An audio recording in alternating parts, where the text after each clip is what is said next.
LeBron isn't wasting any time welcoming Russell Westbrook to the Lakers. LeBron posted on social media the two All-Stars getting a workout in Saturday morning, and then that night made a courtside appearance at the Lakers Summer League game. Shannon, do you like what you're seeing from LeBron and Westbrook? I love it, Skip. These guys have really never played together outside of an All-Star game, Skip. And so you figure out, okay, where he likes the ball, where I like the ball. You get an opportunity to work together. The thing that we know about LeBron, Skip, is that he's a diligent worker. He's been off since, what, June, the first week of June? So he's had 8, 9, maybe even 10 weeks off. Now it's time to get back to work, and he's getting back to work with a new teammate. Why wait until we start training camp to start working with a guy like Russ? Let's get a head start.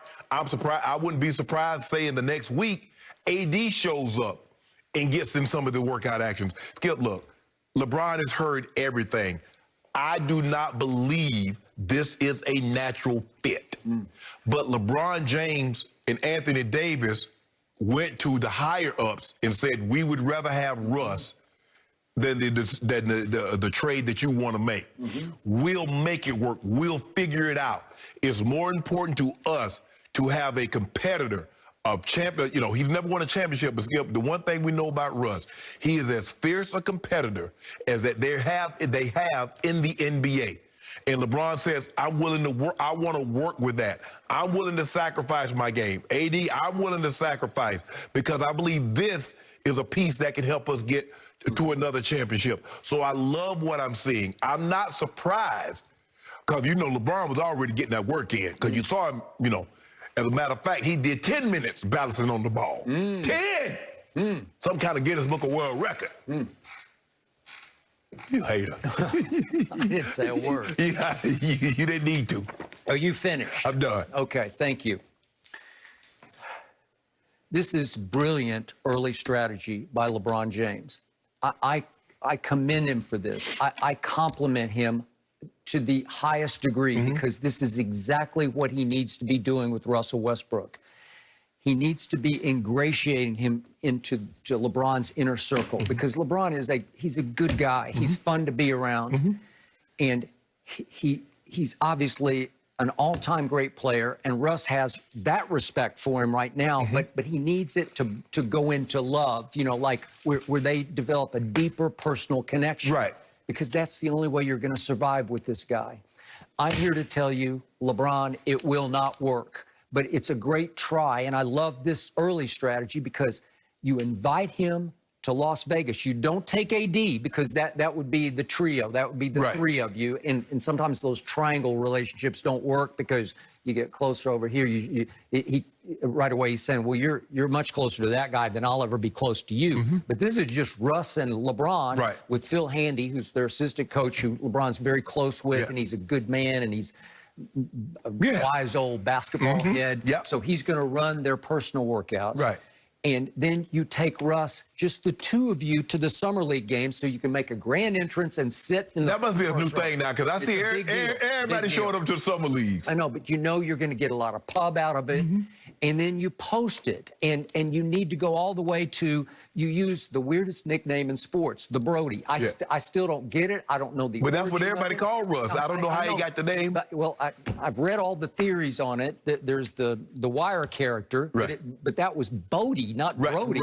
And that J.D. Williams, who played Bodie in The Wire, looks something like Russ. There's some connection there, but he's never talked about that, so I think that's not it. And a lot of people think it just was a neighborhood term, Russ growing up in L.A., where bro became Brody, like Brody, but where the came from, I don't know. But now Russ calls his Maltese. I got a Maltese too. Love it. Hi, Hazel. How you doing? She watches every second. She does not like you. I'm sorry. She just does not you don't like anybody. Tell the truth. She does not like anybody. Is the God's truth. You and Ernestine. And Ernestine's sister, and that's it. Period. End of story. But her sister helped raise her too, so that's all she does. But the point is that he calls his Maltese the Brody, and he calls his brother the Brody, and he's the Brody, and LeBron is using the nickname.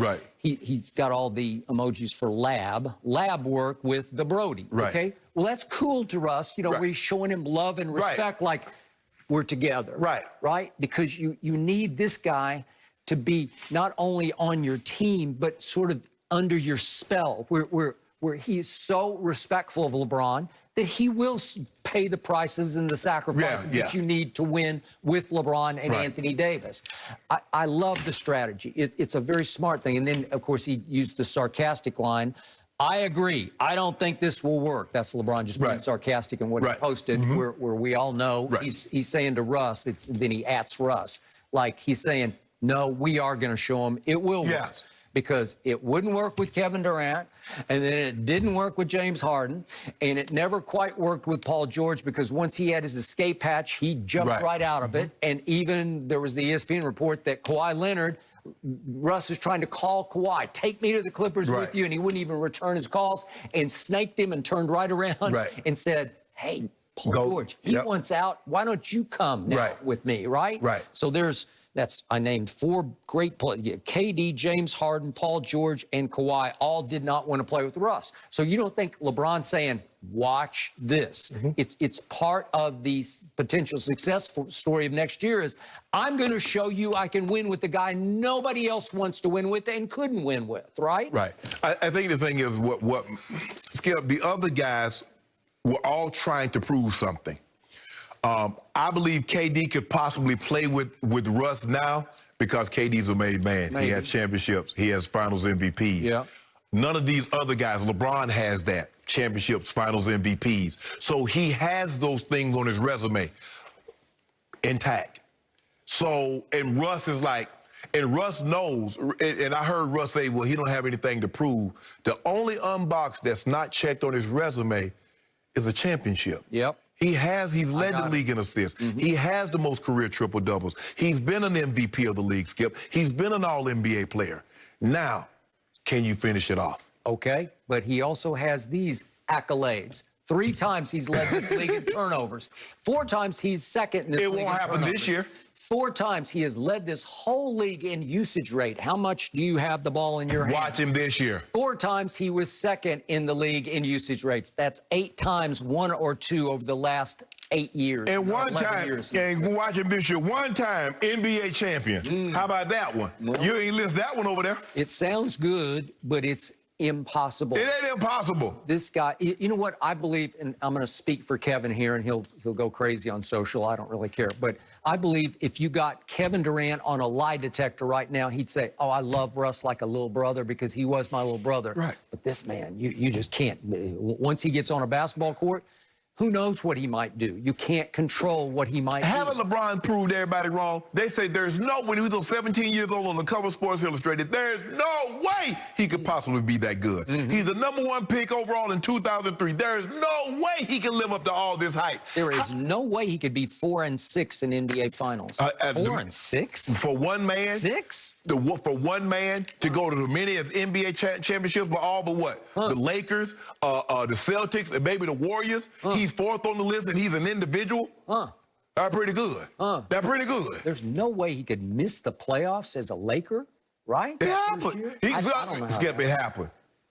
It happened. Okay, so I think this is the perfect strategy for LeBron, and I think Russ will just love it. He will accept it, and Russ will be. In fact, I think you're in jeopardy. You're going to lose your 5th horseman status within the confines of the inner circle because you have doubted Russ and LeBron. I compliment you. I honor you for it. But I think you just lost your cachet. There you go. I think the bridge just got burned. I love how you try to do that. I'm not trying. You did it. Skip. I didn't tell you to say that. You didn't. I said it's not a natural fit. And I still don't believe it's a natural fit. But I also believe if anybody can make this work, I will give you I didn't think Kyrie and James Harden. But what they showed me is that you can make it work if everybody is willing to sacrifice. Well, James Harden was willing to sacrifice the way he played in Houston and not go get your 50 and a 50-point triple-double. Kevin Durant is the only one that didn't need to sacrifice because Kevin Durant can go 28, 30 points on 15 shots. So that's all he needs anyway. Kyrie said, you know what? I get up off the ball. I'm a scorer. Y'all gonna let me score, do my thing? Okay, I'm cool with that. So the question is, what role is Russ going to be the point? Russ going to be the 2? LeBron's going to get off the ball? That's the thing. Once they determine how this thing's going to be played, we'll go from there. But No, I don't think it's a natural fit, but I do believe LeBron James, old MacGyver, LeBron, Ramon, MacGyver, James. You remember MacGyver? I do. What couldn't he do? Yep. Make little gadgets out of nothing, right? Home was low. They like, man, they done got MacGyver.